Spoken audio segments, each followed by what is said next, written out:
Okay, she's flying up here. There she is. Yeah, right in front of me.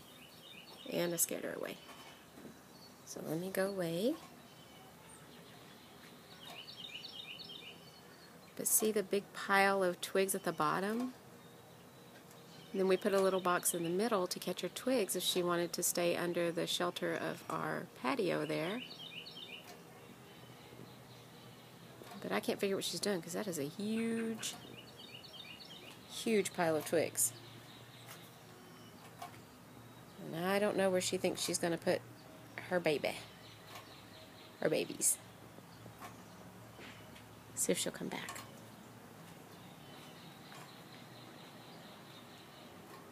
She's right there on the roof.